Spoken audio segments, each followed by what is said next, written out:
Chapter 56. Sa katayuan ni Mr. Goldman, lubhang napaka-wordo kung talagang nakipagtulungan siya kay Willow para i-frame ka. 6 na taon na ang nakakaraan. Ang mga salita ni Riley ay nakapagpatahimik kay Macy. Kung alam niya ang nangyari noon, di ba dapat ay alam niya na anak niya ang 3 at hindi na siya dapat pa magpa-paternity test. Dagdag pa ni Riley, dapat tingin sa ibaba si Macy. Alam ko ang sinasabi mo. Wala siguro talaga siyang interes na makipagsabuatan kay Willow, pero boyfriend pa rin siya ni Willow. Hindi ako interesado sa mga may kinalaman kay Willow. Napangisi si Riley. Masyado lang mapili si Macy. Biglang may naalala si Riley at napangiti, bakit hindi mo i-consider ang pinsan ko? Nakita mo naman kung gaano siya kagiliw kina Waylon at Daisy, sigurado ano magiging masaya siya. Haha, idinadawit mo pa ang pinsan mo dito. Tudurugin ako ng mag-fans ni Helios kapag narinig nila ang tungkol dito. Natawa si Riley nang nanginginig ang mga balikat. Huwag mong sabihin kila Waylon ang mga nangyari ngayon. Ibabaon kita sa lupa kapag lumabas ta.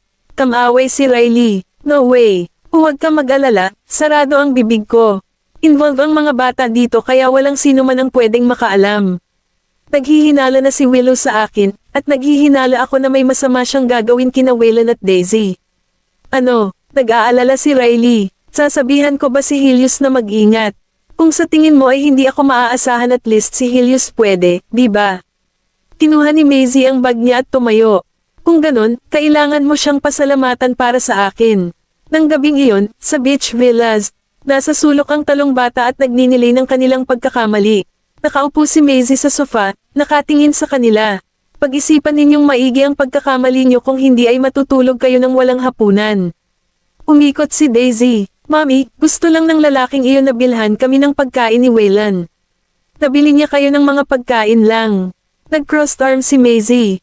Ibebenta niyo ba ko kapag binilhan niya kayo ng malaking lobsters? Napangisi si Daisy. Binilhan talaga sila ng malaking lobsters. Ano ang sinabi ko? Huwag makipag-usap sa di kilala. Kung isang araw ay makidnap kayo, huwag ninyong sabihin na hindi ko kayo binalaan. Mami, hindi kami makikidnap. Hindi kami bobo, bulong ni Colton. Stand up straight. Tumayo sila ng tuwid at nagkatinginan. Alam nila na napanood na ng kanilang ina ang balita at alam na nito ang tungkol sa lihim na pakikipag-ugnayan nila sa kanilang ama. Galit na galit siguro siya. Ang kanilang ama na kasama ang babae na pinakaayaw ng ina nila ay tinag sa lalamunan. Kapag hindi ba wala ang masamang babae na iyon ay malabong matanggap ng kanilang ina ang kanilang ama. Maraming naglalaro sa isipan ni Colton. Napangiti siya at tumingin sa dalawa na para bang sinasabi sa kanila ang plano niya. May ibinulong siya kay Daisy na nagliwanag ang mga mata. Bigla siyang umikot at umiyak. Mami, ang lalaking iyon ay parang si Daddy. Wala kaming tatay kaya gusto lang naming na maramdaman kung paano magkaroon ng ama nung kumain kami kasama siya. Naupo siya at nagsimulang umiyak pagkasibi nun. Natulala si Macy. Parang nadurog ang puso niya habang nakikita si Daisy na umiiyak. Tumayo siya at inamo ang anak. Nagsalubong ang kilay at sinabing, Daisy, alam kong gusto ninyo ng ama pero ang lalaking iyon ay hindi. Kabanata 57, hindi maitatanggi ni Macy na nagsinungaling siya. Kahit alam niyang si Nolan talaga ang lalaki, 6 na taon na ang nakakaraan, hindi niya ito matatanggap. Ang mga bata na napapalapit kay Nolan ay magbibigay ng pagkakataon kay Willow na atakihin sila. Lumingon si Waylon at tumingin sa kanya. Mami, bakit ka natatakot na mapalapit tayo sa mister na iyon? Hindi sumagot si Macy. Natatakot ba siya na malaman ni Nolan na mga anak niya ito o nag-aalala siya na may gawin sa kanila sina Layla at Willow? Mami, nakataas ang kilay mo mula sa loob. Nangangahulugan ito na ikaw ay nag-aalala o natatakot, nalilito. May kaugnayan ba sa atin ang lalaking iyon? Talagang tinanggihan niya ito. Wala siyang kaugnayan. Nagkibit balikat si Waylon. Mami, ibinibenta ka ng tono mo. Nagi guilty ka. Nahuli siya. Paano niya makakalimutan na mas gusto ng batang ito ang mga psychology books kaysa fairy tales kahit napakabata pa nito? Kahit kaya niyang lokohin sina Colton at Daisy, hindi niya kayang lokohin si Waylon. Huminga siya ng malalim para kumalma. Kinailangan niyang ibahin ang usapan. Kumuha tayo ng takeout. Paano ang ilang lobster? Si Daisy, na umiiyak ng malakas, ay biglang umupo at nagsabi, oo. Tinitigan siya ni Waylon at Colton. Madali lang talaga siyang mabili. Kinabukasan, sa Black Gold Group, Nakuha ni Quincy ang ulat mula sa Bureau of Justice at ibinigay ang impormasyon kay Nolan. Nang buksan niya ang resulta, madilim ang kanyang tingin. Napalunok si Quincy nang makita ang kanyang ekspresyon at nagtanong, Mr. Goldman, ano ang kinalabasan? Ibinaba ni Nolan ang mga resulta pagkatapos tumahimik sandali. Lumapit si Quincy at kinuha ito. Nagpakita ito ng negatibong resulta, walang relasyon sa dugo. Siya ay napabuntong hininga. Mr. Goldman, siguradong labis kang nag-aalala. Hindi sa iyo ang mga batang iyon. Tumukha lang nila siya. Si Mr. Goldman ay malamang na nagkasakit lang ng lagnat ng sanggol. Ibinaba ni Nolan ang dokumento at sinabing, tingnan mo ang petsa.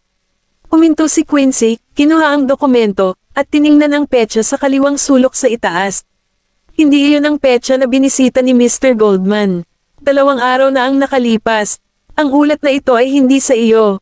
Nagulat si Quincy pero inosenteng sinabi niya, paano makakagawa ng napakalaking pagkakamali ang Bureau of Justice? Malamig na nanunuya si Nolan, sa tingin mo ba ay nagkamali ang Bureau? Paano sila magkakamali ng ganito? Umiling si Quincy, hindi siya naniwala. Kung ito ay hindi isang error, kung gayon dapat may isang taong kusa itong ginulo at inilipat ang ulat. Siya lang at si Mr. Goldman ang nakakaalam tungkol sa pagpunta nila sa Bureau. Mr. Goldman, ang ulat na ito. Iwan mo. Kumuha ng isang tao na palihim na magpatakbo ng isa pang pagsubok sa Coralia. Tumanggaw si Quincy, tumalikod, at umalis.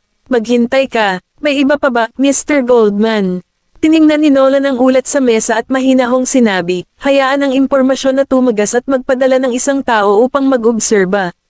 Kung sinubukan ng isang tao na pigilan ito sa huling pagkakataon, gagawin nila itong muli. Nakarating si Maisie sa opisina at nilampasan ng ilang empleyado na nag-uusap tungkol sa balita noong isang araw. May anak ba talaga si Mr. Goldman?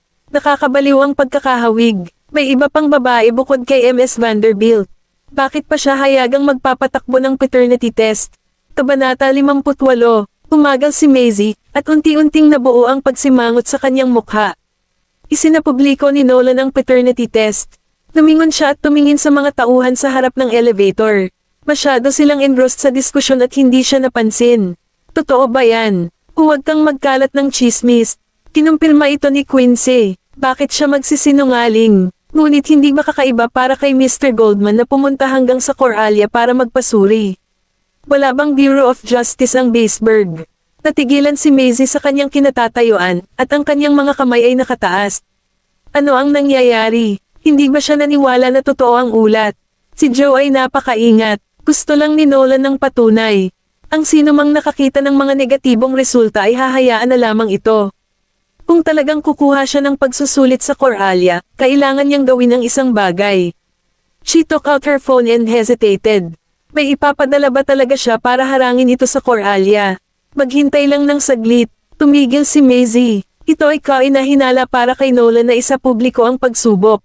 Nakapag-test na siya. Kung hindi siya naniniwala na totoo ang mga resulta, nangangahulugan ito na alam niyang may nangyaring switch.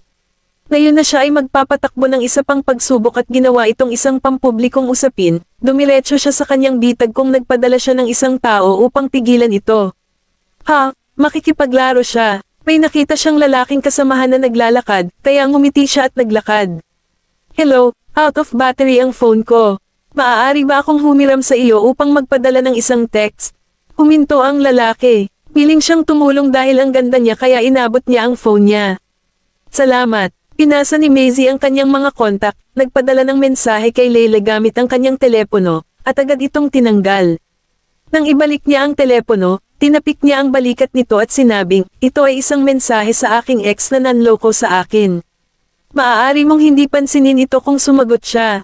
Sa Vanderbilt Manor, nagluluto si Leila sa kusina. Kinailangan niyang magsimulang kumain ng malusog bilang paghahanda para sa pagbubuntis at selyuhan ang kanyang lugar sa kapalaran ng Vanderbilt nang manganak siya ng isang anak na lalaki. Nag-vibrate ang phone niya. Hihinaan ni Leila ang apoy at naglakad sa gilid para basahin ang mensaheng ipinadala mula sa hindi kilalang numero. Siya ay nabigla. Si Mr. Goldman ay magpapatakbo ng isang paternity test sa Coralia. Akala niya ba sa kanya ang mga bastard na yon? Hindi iyon maganda. Hindi pwede. Kailangan niyang ipaalam sa kanyang anak. Willie, kailangan mong bumalik ka agad. May kailangan akong sabihin sa'yo. Mr. Goldman, ang buong kumpanya ay nag-uusap tungkol sa balita. I'm guessing alam na ng lahat ngayon. Narinig din niya, natigilan si Quincy. Tumingin siya kay Nolan na nag-iisip ng ilang mga dokumento. Si MS, Vanderbilt ba ang tinutukoy ng siya? I guess so. Pinag-uusapan ng lahat. Pabulong lang ang sagot ni Quincy. Hindi niya matiyak kung narinig niya ito. Ni-shuffle ni Nolan ang mga dokumento sa isang stack. Tiyak na narinig ni Maisie ang tungkol sa balita, ngunit ano ang gagawin niya? Gusto niyang malaman. Sa 16th floor, tinulungan kitang mag-apply para sa isang opisyal na website ng alahas. Kapag nakumpirma na ang autorisasyon, malamang na magsisimula itong makakuha ng ilang traksayon. Nakaisip ka na ba ng pangalan para sa brand? Tanong ni Kennedy. Napaisip ito sandali ni Maisie. Tawagan nating. Kabanata 59. Soul. Si Kennedy ay hindi sigurado. Ang bawat disenyo ay may sariling halaga. Kahit na ito ay isang bagay na walang buhay, kung ito ay walang kaluluwa, kung gayon walang kahulugan ang nilikha. Matapos marinig ang kanyang interpretasyon, tumanggaw si Kennedy habang nasa baba ang kamay. Isang malalim na boses ang nanggaling sa likod ng pinto nang may sasabihin pa sana siya. Bahagyang napawi ang ngiti ni Maisie nang makitang pumasok si Nolan. Bakit siya nandito? Tumanggaw si Kennedy sa kanya. Napatingin sa kanya si Nolan. Ikaw ay si Mr. Kennedy Fanan. Narinig ko na kayo sa mundo ng alahas ng Baseburg. Gumisi si Kennedy. Isang karangalan na narinig mo ako. Mr. Goldman, ano ang nagdala sa iyo dito? Gumisi si Maisie. Alam niyang ito ang lalaki mula sa 6 na taon na ang nakalilipas, medyo nalungkot siya. Mahinahon niyang sinabi, dahil partnership ito, hindi ko ba dapat malaman kung paano ang takbo ng paghahanda para sa brand ng alahas sa ilalim ng Black Gold? Ngumiti si Maisie pero hindi sumagot. Hindi niya akalain na naroon siya para magtanong tungkol sa paghahanda ng bagong brand ng alahas kundi para tingnan kung may ginawa ba siyang aksyon. Siyempre dapat, ikaw ang mamumuhunan. Dapat ka naming pagsilbihan. Hindi namin gustong sabihin ng mga tao na hindi kami magalang. Tumayo si Maisie. Wala akong magandang tsaa dito. Mayroon lamang ilang mga normal na dahon ng tsaa, ngunit sa palagay ko ay malamang na wala kang oras para sa tsaa. Hindi naman. Umupo si Nolan sa sopa at tumangala. May oras ako para sa tsaa. Natigilan si Maisie. Tumingin si Kennedy sa kanya. Magtitimpla ako ng tsaa. Pagkatapos mag-walkout ni Kennedy, nag-cross arms si Maisie, sumandal sa table, at tumingin sa kanya. Hindi ka lang naman siguro nandito para mag-tea, di ba? Hindi. Pinag-cross ni Nolan ang kanyang mga paa at sumandal. Nagpapatakbo ako ng paternity test sa 2 bata. Nandito ka para sa mga personal na bagay. Kumunat ang noo niya, hindi ka ba nagulat? Napangiti si Maisie. Hindi ako interesado sa mga personal mong bagay. Bakit naman ako magugulat? Normal na mag-react kapag narinig ng mga tao ang ganoong balita. Nagulat talaga ako kung gaano kakakalmado. Nakatitig ng diretso ang mga mata ni Nolan sa kanya. Mas hinigpitan ni Maisie ang sarili. Akala niya ay kontrolado na niya ang kanyang emosyon, ngunit sapat na ang matalim na titig ng lalaking ito para kabahan siya. Hindi niya matiyak kung sinusubok lang siya nito o may nahanap talaga siya. Tibale na. Kung hindi siya umamin, hindi ito magiging isyo. Kaano ba ako dapat mabigla? Ang buong kumpanya ay nagsasalita tungkol sa balita ng iyong paternity test. Narinig ko na, hindi ako mabibigla sa pangalawang pagkakataon na marinig ko ito. Nang makitang bumaba ang mukha ni Nolan, nagpatuloy si Maisie. Sa tingin ko ang dapat mabigla ay si Willow. 6 na taon na siyang nasa tabi mo, ngunit ngayon ay nagpapatakbo ka ng paternity test. Kaano siya kalungkot kapag nalaman niya ito? Ang mga labi ni Nolan ay idiniin sa isang manipis, matigas na linya, ang kanyang mga mata ay malamig. Bahagyang lumuwag ang mood ng dalhin ni Kennedy ang tsaa, ngunit hindi na interesado si Nolan sa inumin. Tumayo siya at umalis, kabanata 6 na po. Nagulat si Kennedy. Anong problema ni Mr. Goldman? Nagkibit balikat si Maisie. Walang ideya. Wala na siguro siyang gana mag-tea. Sa Vanderbilt Manor, nag-aalalang naglakad si Leila sa sala. Hindi pa rin niya alam ang resulta ng pagsusulit pagkatapos ng kalahating araw na paghihintay. Nakamaskara si Willow habang nakahiga siya sa sopa. Nang makita kung gaano nag-aalala ang kanyang ina, sinabi niya, "Nay, hindi makakatulong ang paglakad-lakad. Kailangang mawala ang mga bata, anuman ang resulta ng pagsubok na bumalik." Nagulat si Leila at napalingon sa kanya. "Anong ibig mong sabihin?" Pag may nangyari sa mga bastard, malalaman natin kung sino yung babaeng nagtatago sa likod nila. Hinubad ni Willow ang maskara. Nakapag-ayos na siya. Kinailangan niyang alamin kung sino ang babaeng nagtatago sa likod ng mga bata kahit ano pa ang maging resulta. Medyo nag-alala si Layla. Pero paano kung may makaalam kung ano ang ginawa mo? Bakit ka nag-aalala? Hindi ko sila papakawalan. Gusto ko lang pilitin ang babae na lumabas. Kung hindi nila susundin ang mga tagubilin, makakaranas sila ng ilang discomfort. Hindi ko nakasalanan kung may mangyari pa sa kanila. Hindi mag-aalala si Willow. Dalawa lang silang bata. Kung naglalaro sila at may nabalian ng braso, kasalanan ng mga magulang dahil hindi sila binantayan. Sino pa ba ang masisisi nila? Hinihinto ni Angela ang sasakyan sa harap ng isang panaderia, hinayla ang handbrake, at umikot. Manatili sa kotse. Bibilhan kita ng cake. Salamat, Angela. Ngumiti si Daisy at kumaway. Dalawang lalaki ang biglang sumakay sa kotse, hindi nagtagal ay pumasok si Angela sa bakery. Napatingin si Daisy sa kanila at handa nang sumigaw ng tinakpan ni Waylon ang kanyang bibig. Galit na lumingon ang isa sa mga lalaki na may hawak na kutsilyo. Makinig ka sa akin. Hindi ko ito gagamitin kung tatahimik kayo. Pinaalis ng mga lalaki ang sasakyan.